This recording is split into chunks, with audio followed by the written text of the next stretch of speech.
شخص اب جس طرح آپ نے وضاحت بیان کی ہے کہ دجال جو ہے وہ دھوکے باز ہوگا، جھوٹا ہوگا، تو سوال یہ پیدا ہوتا ہے کہ ایک جھوٹے شخص کی اللہ تبارک و تعالیٰ کیسے مدد کر سکتے ہیں اور اس کو اس طرح کی طاقتیں مہیا کر سکتے ہیں اور ایسی ایسی چیزیں اس کو باقاعدہ مہیا کرنا جو کہ انبیاء کو بھی نہیں دی گئیں، جنت اور جہنم کا دینا، مردوں کو زندہ کرنا وغیرہ وغیرہ، اس بارے میں آپ کیا کہیں گے؟ تو صحیح بات یہ ہے کہ یہ ایک ایسا اعتراض ہے کہ جو فضول ہے۔ اس طرح تو پھر سب سے پہلے اعتراض یہ بنتا ہے کہ اللہ تعالیٰ نے شیطان کو کیوں پیدا کیا ہے؟ شیطان سے بڑا بھی فتنہ کوئی ہو سکتا ہے، شیطان سے بڑی کوئی شر ہو سکتی؟ اللہ تعالیٰ کے تمام افعال،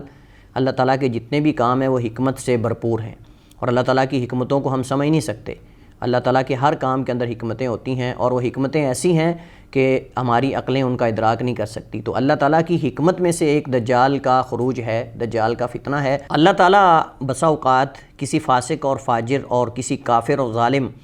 اللہ تعالیٰ جو ہے وہ اس کو زمین میں جگہ دیتا ہے، اور اس کو اللہ تعالیٰ قدرت اور طاقت دیتا ہے آزمانے کے لیے۔ جیسے شیطان ایک امتحان اور آزمائش ہے، ایسے دجال بھی ایک آزمائش ہوگی، اور وہ آزمائش لوگوں کے لیے ہوگی،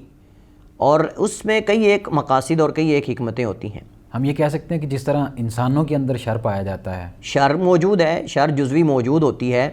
اور اس میں بھی اللہ تعالیٰ کی حکمتیں ہیں۔ اس وجہ سے میں نے کہا کہ شیطان تو سب سے بڑی شر ہے، لیکن اس شر کے اندر بھی خیر ہے۔ اگر شیطان نہ ہوتا تو بندے اللہ تعالیٰ کے ہاں گڑ گڑاتے، گناہ گار کو گناہ کا احساس ہوتا۔ اس وجہ سے تو علامہ ابن القیم رحمہ اللہ تعالیٰ فرماتے ہیں کہ کسی چیز کی قدر اس کے متضاد سے ہوتی ہے، کسی چیز کی قدر اس کے الٹ اور مخالف اور متضاد سے ہوتی ہے۔ آپ کو سائے کا احساس اس وقت تک نہیں ہوگا جب تک آپ کو دھوپ کا سامنا نہ ہو۔ تو اس طرح کی چیزیں ہیں۔ تو اب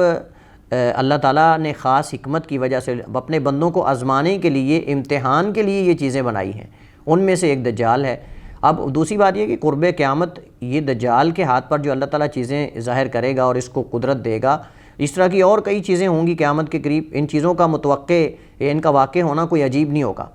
یعنی جس وقت یہ چیزیں ظاہر ہوں گی اس وقت صرف دجال کے یہ ساتھ جو چیزیں یہ نہیں، اور بھی کئی چیزیں ہوں گی، جیسے چوپائے کا نکل کے انسانوں کی طرح گفتگو کرنا،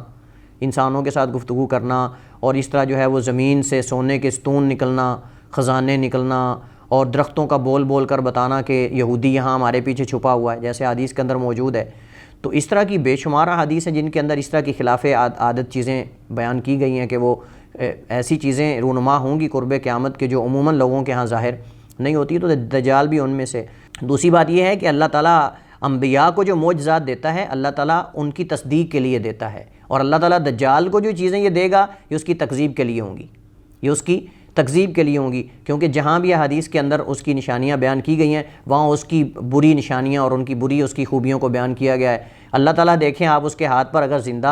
زندہ کرنے اور مارنے کی اللہ تعالیٰ اس کو قدرت دے گا، اور اس کے ساتھ جنت، اس کے ساتھ اللہ تعالیٰ نے اس کو کانا بھی تو بنایا ہے۔ یعنی آپ دیکھیں کہ عیب دار کر دیا ہے تاکہ کوئی اس کے ان چیزوں کو دیکھ کر جو ہے وہ اس کا دیوانہ ہی نہ ہو جائے۔ یعنی اللہ تعالیٰ نے ساتھ اس کو عیب دار بھی بنایا ہے، اور ساتھ نبی علیہ السلام نے فرمایا کہ تمہارا رب ایسا نہیں ہے، وہ دعویٰ کرے گا کہ میں رب ہوں حالانکہ وہ کانا ہوگا، لیکن تمہارا رب ایسا نہیں ہے۔ اللہ تعالیٰ کامل و صفات ہے، اللہ تعالیٰ کی ذات، اللہ تعالیٰ کی صفات، اللہ تعالیٰ کی جو ہے وہ اس کے افعال یہ سارے کامل ہیں اور کمال ہیں، ان کے اندر کسی قسم کا نقص نہیں ہے، جبکہ اس کے اندر نقص ہوگا، اور نقص یہ ہوگا کہ وہ کانا ہوگا اور اس کے ماتھے پر باقاعدہ لکھا ہوا ہوگا۔ تو اللہ تعالیٰ جہاں اس کو ایسی چیزیں دے گا وہاں اللہ تعالیٰ ساتھ اس کے جھوٹ کو بھی ننگا اور عیاں کر دے گا۔ اور تیسری بات یہ ہے کہ یہاں ایک بڑا اہم پوائنٹ ہے جو میں ناظرین کے سامنے ذکر کرنا چاہتا ہوں کہ دجال کو ظاہر کرنا اور نبی کریم صلی اللہ علیہ وسلم کا احادیث کے اندر اس کے بارے میں یہ علامات و نشانیاں بیان کرنا اس بات کی طرف اشارہ ہے کہ ہمیشہ جو اپنے سامنے لوگوں کو ایسی چیزیں دکھاتا ہے ہمیشہ وہ سچا نہیں ہوتا۔ آج کل ہمارے بہت سارے لوگ اگر کوئی اڑتا ہوا میں دیکھ لیں تو کہتے ہیں یہ ولی ہے، اولیاء اللہ میں سے ہے۔ اگر کوئی کسی کو کوئی بیماری سے صحیح کر دے تو کہتے ہیں یہ اللہ کا ولی ہے۔ یعنی چاہے کوئی جادو سے بھی کوئی شعبدہ بازی کر کے دکھا دینا، ہمارے لوگ اس کے دیوانے ہو جاتے ہیں، تصدیق نہیں کرتے کہ یہ نماز بھی پڑھتا ہے کہ نہیں، یہ اہل ایمان میں سے بھی ہے کہ نہیں، متقی پرہیزگار بھی ہے کہ نہیں۔ پرلے درجے کا فاسق اور فاجر انسان اگر کوئی عجیب چیز کر کے دکھا دے تو اس کو اللہ کا ولی بنا دیتے ہیں، اور جب فوت ہو جاتا ہے اس کی قبر بنا کے اس کے اوپر جناب کو موٹا سارا نام بھی بڑا عجیب سا لکھتے ہیں۔ پھر آپ حیران ہوتے ہیں، کوکا کولا شاہ، فلاں شاہ، کھمبے شاہ، اور یعنی توہین، یہ توہین کون کر رہا ہے؟ توہین مطلب اگر ہم یہ کہہ دیں کہ یہ چیزیں مشکل کشائی صرف اللہ تعالیٰ کی خوبی اور اللہ تعالیٰ کی خصوصیت ہے تو ہم گستاخ ہو جاتے ہیں. لیکن اگر کوئی